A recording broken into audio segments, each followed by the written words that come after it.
Major Sunday afternoon announcement about the FBI investigation into the Hillary Clinton email scandal. A week after turning the election on its ear, the head of the Bureau says, in essence, never mind. Director James Comey today issuing a letter saying, based on his agent's review, he has not changed his conclusion expressed in July on the investigation into Clinton's handling of classified emails. Here's how he phrased it back then. Although we did not find clear evidence Secretary Clinton or her colleagues intended to violate laws governing the handling of classified information, there is evidence that they were extremely careless in their handling of very sensitive, highly classified information. In looking back at our investigations into the mishandling or removal of classified information, we cannot find a case that would support bringing criminal charges on these facts. Today's decision once again changes the dynamics with 2 days until Election Day. We have Fox team coverage of the presidential nominees on the campaign trail. Carl Cameron is at a Trump event in suburban Detroit tonight, and Jennifer Griffin is with a very relieved Clinton team after another star-studded rally in Cleveland. Good evening, Jennifer. Good evening, Brett. Well, with just 2 days to go until the election, FBI Director Comey sent another letter to Capitol Hill updating lawmakers. Quote, the FBI investigative team has been working around the clock to process and review a large volume of emails from a device obtained in connection with an unrelated criminal investigation. During that process, we reviewed all of the communications that were to or from Hillary Clinton while she was Secretary of State.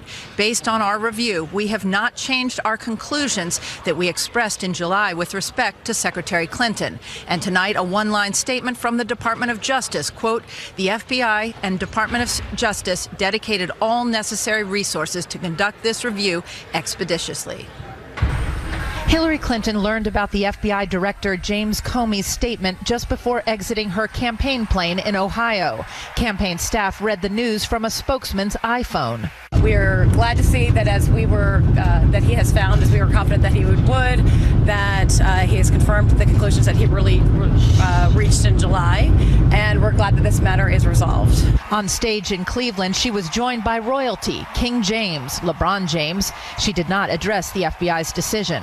I will be on your side. I will fight for you, fight for your families, fight for your futures.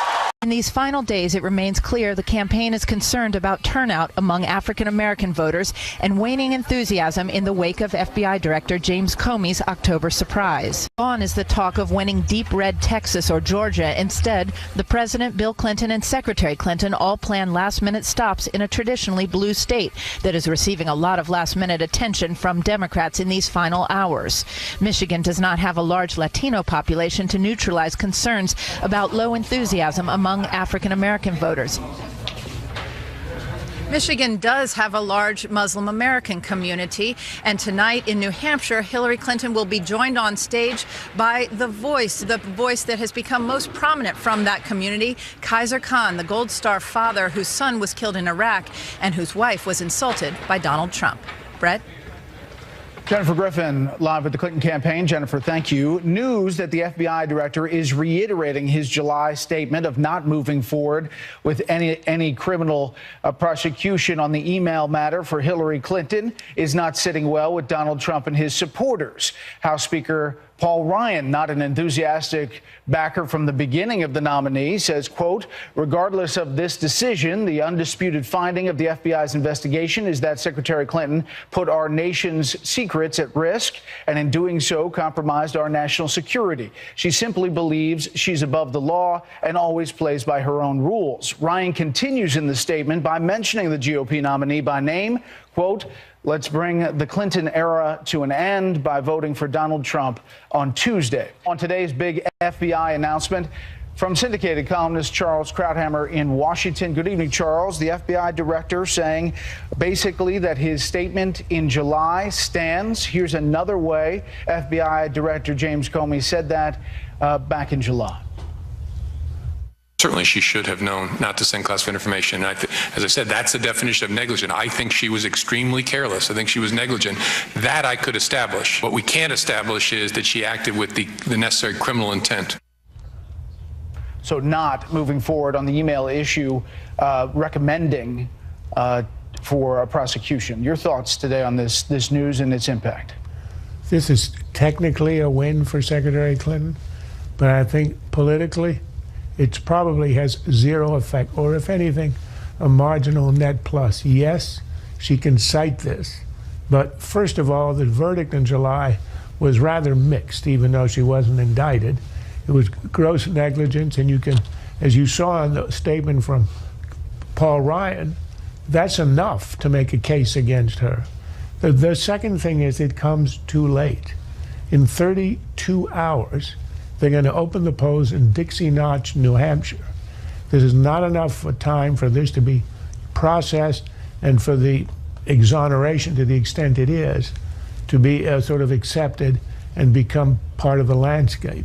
You need more time. Had this happened, look, she lost 10 days. Since the bombshell announcement 10 days ago, she has lost altitude everywhere, and that accounts for the fact that there's so many swing states hanging in the balance. That was not so before his announcement. Those 10 days are lost. All the argument, all the case made against her in the 10 days are not erasable, and they have had their effect. So I think, if anything, yes, it's a talking point, but no, at this point, it might perhaps stop the bleeding to some extent in some places. But at this point, I don't think it has an effect of any real importance for the ultimate outcome. Yeah.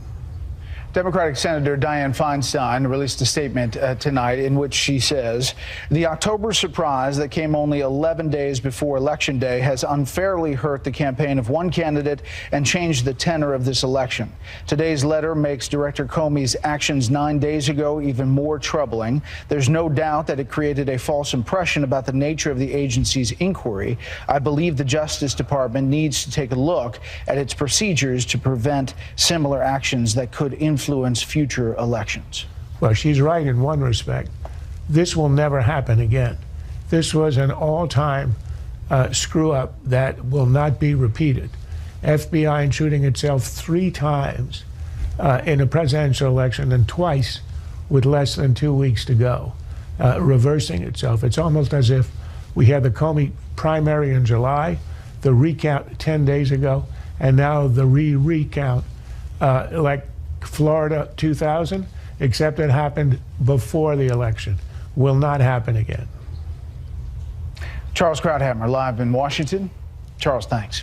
We have Fox team coverage in some of the key battleground states tonight. Molly Lyons in New Hampshire, Manchester, New Hampshire, Rick Leventhal in Philadelphia, Pennsylvania, Jonathan Serry in Raleigh, North Carolina, and we begin with Steve Harrigan in Fort Lauderdale, Florida, on the last day of early voting in the crucial Sunshine State. Good evening, Steve.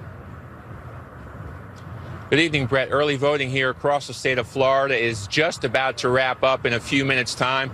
Already 6 million people have voted, slightly more Democrats than Republicans, and Hillary Clinton owns a 1-point lead so far in the Real Clear Politics poll. So far, the candidates continue to stump across the state. Hillary Clinton was in Pembroke Pines yesterday. President Obama was in the Orlando area today campaigning for Hillary Clinton. Donald Trump was in Tampa yesterday at a big rally there at the State Fair, and he'll be back to Florida in Sarasota tomorrow.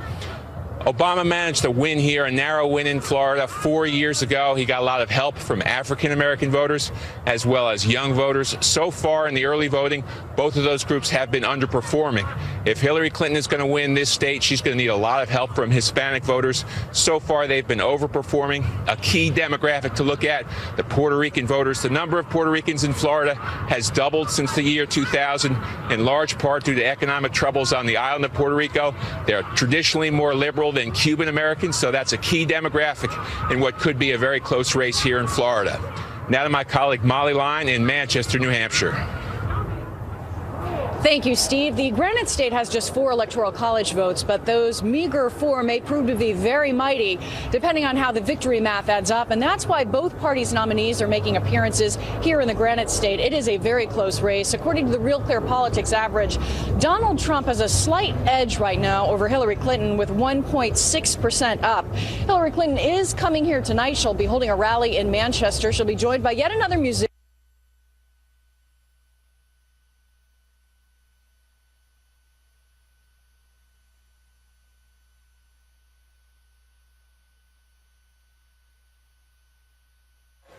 Stand by, Brett. All right. That wasn't supposed to happen. We're up here at the data deck. We will head back to the remotes when we get them. Little technical problem there. This is the area where Bill Hemmer will be on election night. We're going to look at the various scenarios as